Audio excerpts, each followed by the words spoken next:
Ang dish na gagawin natin ngayon is chicken curry. Preheat natin ating saute pan. Add na natin yung oil. Season natin ng pepper, salt, ang ating chicken breast. Napili kong gamitin yung part ng chicken breast. First, mas madali siyang maluto. And then, hindi ganun ka-intense yung flavor niya. So, tamang-tama lang siya doon sa spices na gagamitin natin, which is yung turmeric and then yung curry. Mga Pilipino, hindi masyadong sa curry kasi then yung smell niya and then yung flavor sobrang intense. We'll just pan-fried yung chicken breast. Kailangan, pag nagluto ka ng chicken, palaging well done yan.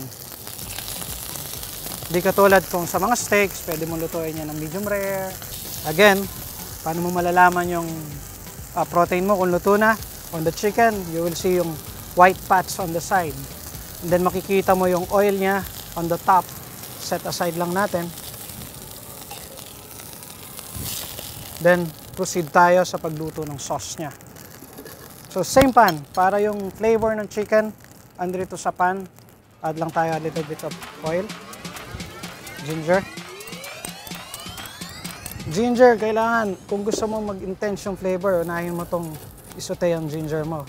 Kasi yung iba, just put it, dump it, all together. So, hindi lalabas yung different flavor niya.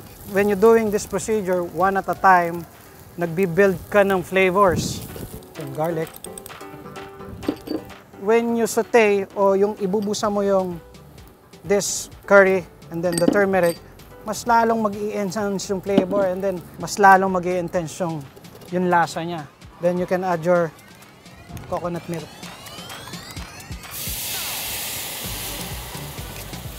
Reduce your heat. Ayaw mong mag-overcook.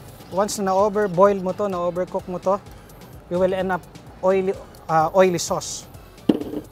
Then put your potato and carrots. And mix up. Simmer like 3 to 5 minutes. Bell pepper. Salt and pepper. Again, huwag kalimutan mag-season, and then palaging tikman. Then babalik ko uli yung chicken kasi almost 90% ko lang siya niluto para kumapit yung lasa ng sauce sa chicken. So, balik natin. Yung chicken breast.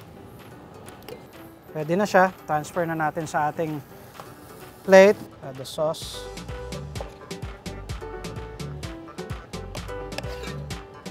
Ano lang siya dyan.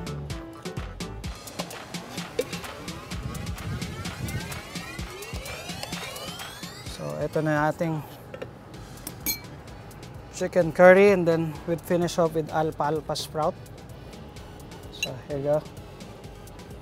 Our chicken curry.